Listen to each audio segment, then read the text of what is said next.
Hey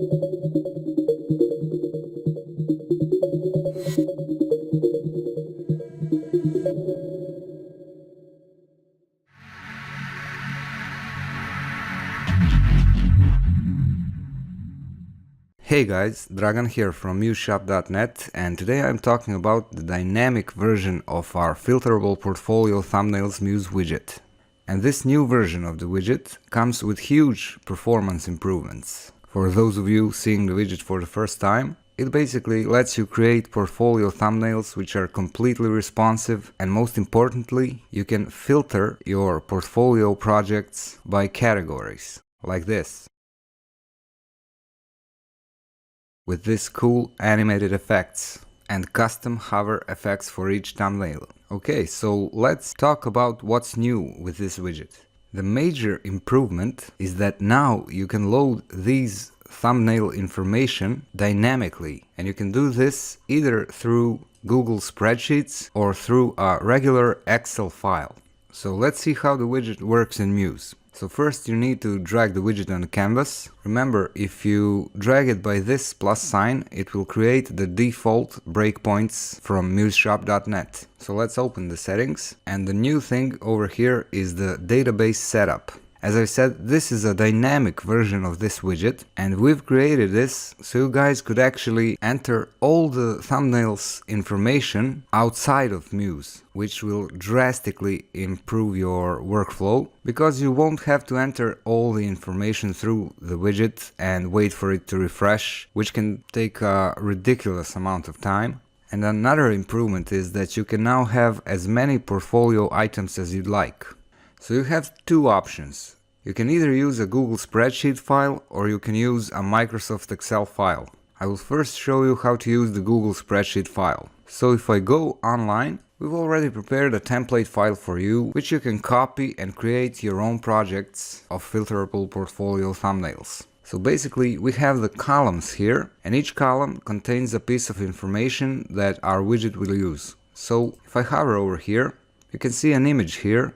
You can see a heading over here, a smaller heading over here. The image is linked, and you can control whether you want to open the link to your portfolio page in the same tab or in the new tab. And if you look at the columns over here, I can for now delete all of these because we only need one. And if you look over here, it says thumb heading, thumb subheading, thumb alt text, thumb image, thumb categories, thumb link, and same or new. And if we go back to our website, now if I hover over the first image, here is our thumb heading, thumb subheading. This is the thumb image. The alt text is invisible because it speaks to search engines, and the same or new will decide whether the link opens in the same tab or new tab. And we have the categories over here, and this is the first thing we need to set up in our widget inside Muse. So let's go and set up the categories.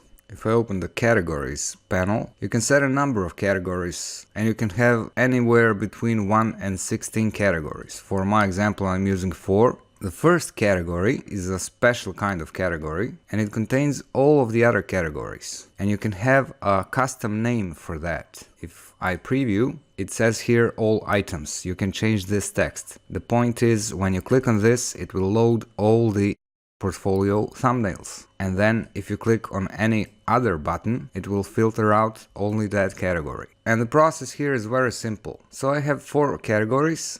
First I set my number to 4, and then I named my categories. I call them featured, web design, movies, and photography. And if I preview, you can see them all over here. Featured, web design, movies, and photography. Okay, and the next thing you should do is to remember the number of category. This number is automatically assigned in this order you enter your categories, meaning featured over here will be category 1, web design will be category 2, movies will be category 3, photography will be category 4. And now if I go back to my spreadsheet, you can notice where it says categories, I have these numbers. Well, those numbers match the categories that I've set up in Muse. So for instance, my first portfolio item over here belongs to the category number 2, which in our case is web design.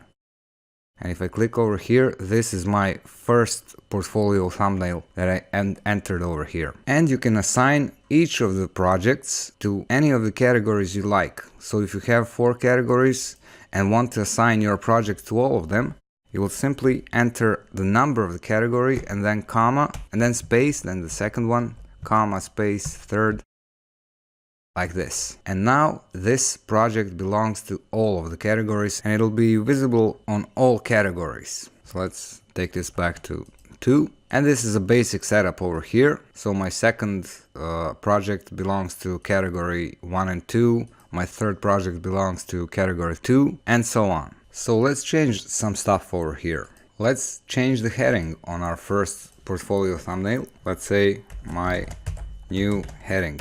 And let's change this text as well. Some new text. Okay, new alt text. And let's preview our changes. And remember, because the widget is loading this information live from the live Google spreadsheet file, you don't have to do anything in Muse, which means that your text can be changed later on when your site is already published in live. You can simply go to your spreadsheet and change the information and it will automatically update on your website, on your live site, which basically works the same as the in-browser editing for Business Catalyst. Meaning you can now have your clients do some quick changes if you want, or you can do them yourself without the need to re-export your Muse project and upload your entire site. So let's just reload this page and our project is in the second category. Let's see. Okay, this has now been loaded dynamically. As you notice, I haven't gone back into Muse and the text has changed on my preview because this information is being pulled from this live Google spreadsheet file. Awesome, right? Next is the thumbnail image. You have 2 ways of inserting images in the widget, and the first is to provide an absolute URL of your image, meaning you can host the image somewhere and then simply paste the URL of the image over here. So I already have my sample images uploaded on MuseShop.net, and the second way is to upload the images using add files for upload, like this, and then upload your files. And let's say your image is called my image, then you would simply type in this /assets/my image. If it's a JPEG file, you would type in .jpg. If it's a PNG file, you would type .png. Now for the second option, this is what we call a relative path, meaning whatever your final domain is, something like mywebsite.com, if you simply write the image link like this, it will automatically know that it's already on your website, and then it will simply add the /assets/myimage.jpg and look for this image file.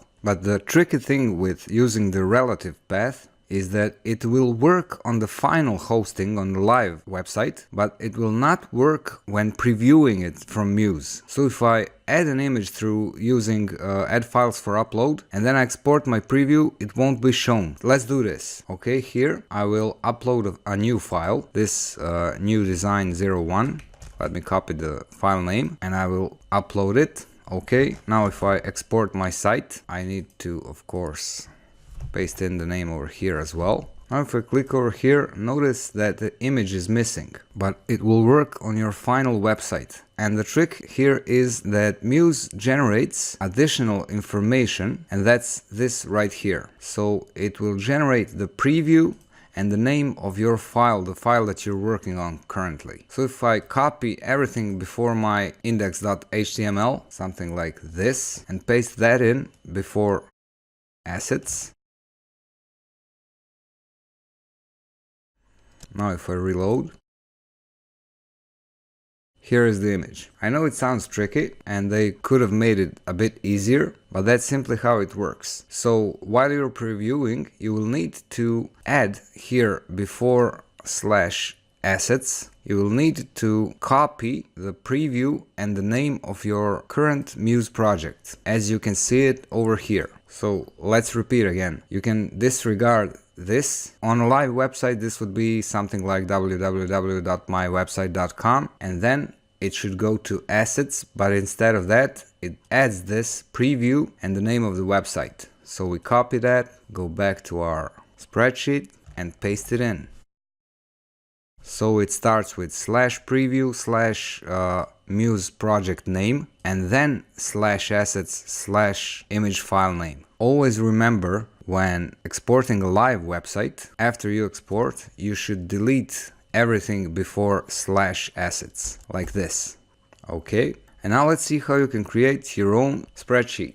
So you can go to Google and click over here, then click more, and if you don't see spreadsheets over here, you can click even more from Google and then look for sheets, then click get started, use on the web, and when you see something like this, you should click where it says blank, click on the big plus sign, and here it is. So the next thing you do, you should go into widget settings, and in the database setup where it says get a Google spreadsheet template, click here. You should click, it will open our template spreadsheet, and simply copy all of this and go to your new spreadsheet and then paste it in. You can of course resize the columns to fit your information. The Google Spreadsheets saves your project automatically after every change you make, so keep that in mind. You don't have file save as, it will automatically save after every change you make. And you can give a name to your spreadsheet. The next thing you do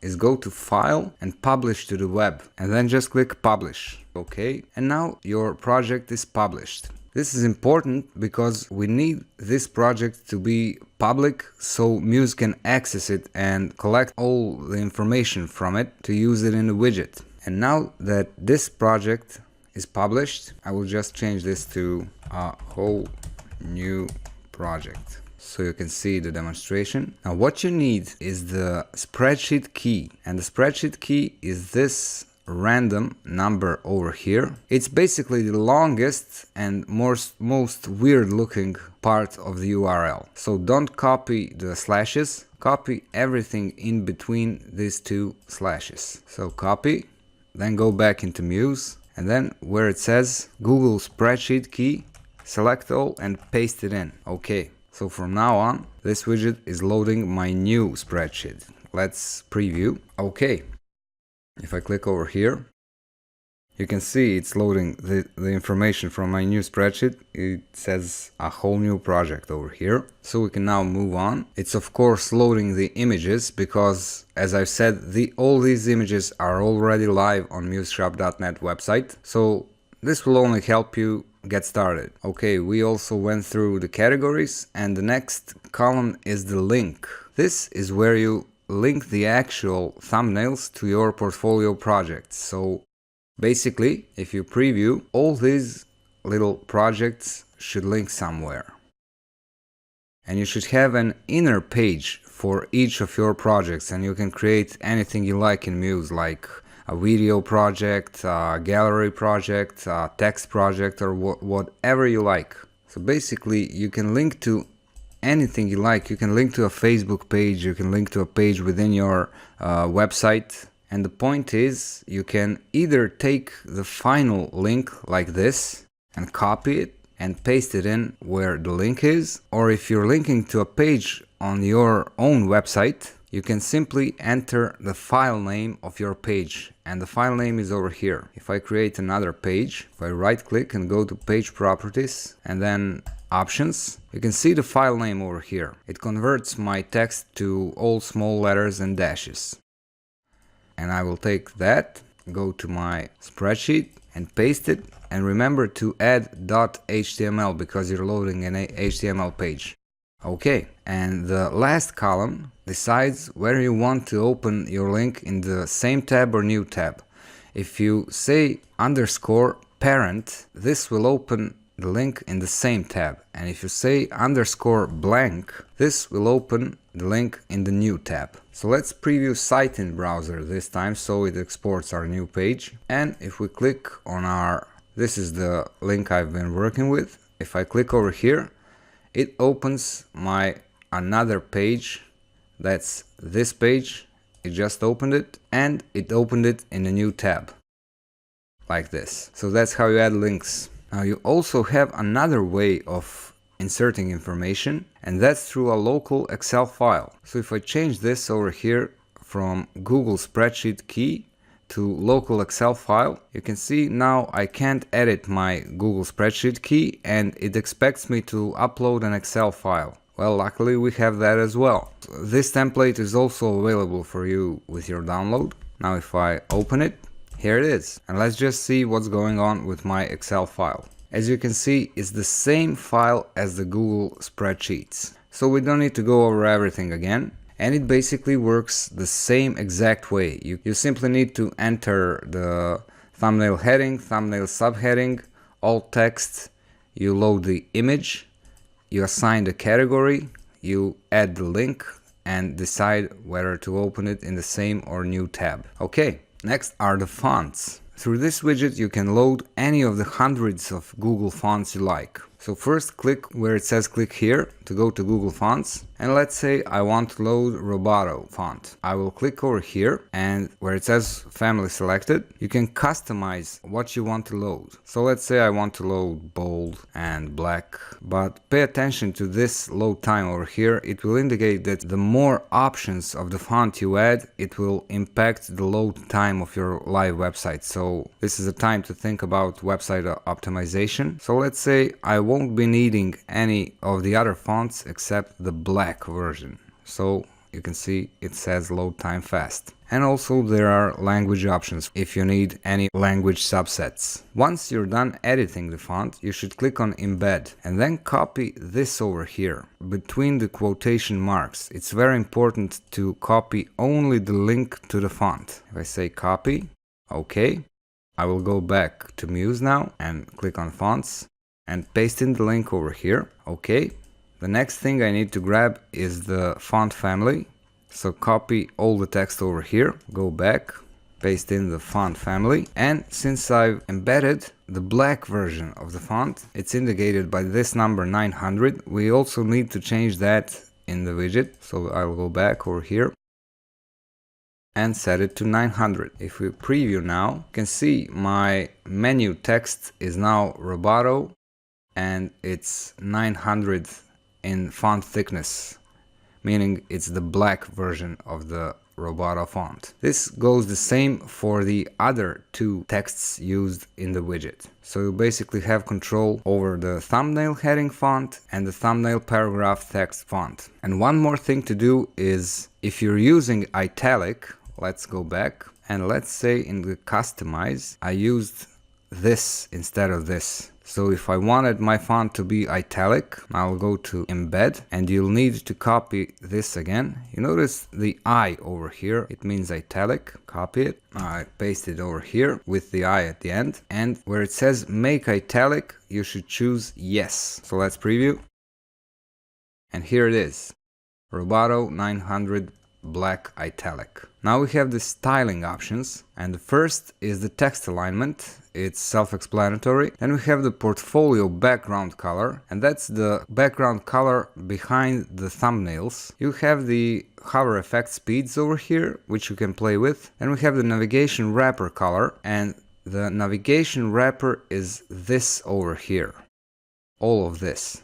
So this is the wrapper, this is the menu, and this is the menu item. Each of these are menu items. So now we have the navigation wrapper color. It's currently not visible because we're using an image. If I change that, let's see the color now. Here it is, it's black. You can change it to anything you like. So this is the navigation wrapper. Next we have the navigation menu, as I've said. If I change it to something like this, the opacity is set to 0.1. If I set it to 1, you'll see the full color. Here it is. Next we have the navigation padding, and it basically means how much to push the menu away from the wrapper. This is particularly useful if you're using a background image over here, as we did. Then we have the navigation alignment. Basically, it will align the entire menu to the left or right. And we have the menu item height. Basically, it will define the height of our menu. Then you have the typical menu styling over here, the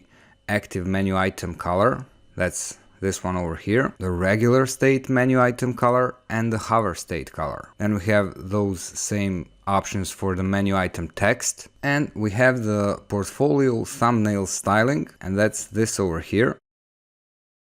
This is the portfolio thumbnail text color and the label background color, which is now purple in 2 shades, one for normal and one for the hover state. That's set through here. And we have more styling. That's some additional styling available for you. First is the menu borders. You basically have all the options here available for you to adjust them. You can also adjust the round corners for your menu, and we have the menu wrapper borders. And if you look over here, you'll notice that there's a purple bottom border applied to our menu wrapper. And if you see over here, the thickness for the top, right and left borders is 0, while we have a bottom border of 5 pixels. Okay, and we have the menu wrapper background image. If I set it to yes, you can upload the image over here, and you have the basic image positioning options over here, and you can also choose whether to tile the background to use a pattern image, or you can even apply a parallax effect over here. And we also have divide menu and portfolio sections, which will basically create a gap between our menu section and between our portfolio thumbnails. So if I set this to yes, notice it should push the thumbnails as it did. And in the advanced settings, this is one of the important ones. Because of how Muse now loads JavaScript, it will sometimes cause widgets not to load their own JavaScript. So if your widget doesn't load on your website, you should increase this time, the offset widget effect time. And it will then wait for the Muse's JavaScript to load, and then it will load the widget JavaScript. So basically, if your widget is having trouble loading, this time should be increased. You should be safe somewhere about 2 seconds and above. So that's it. Have fun creating filterable portfolio thumbnails now as a dynamic Muse widget. Bye!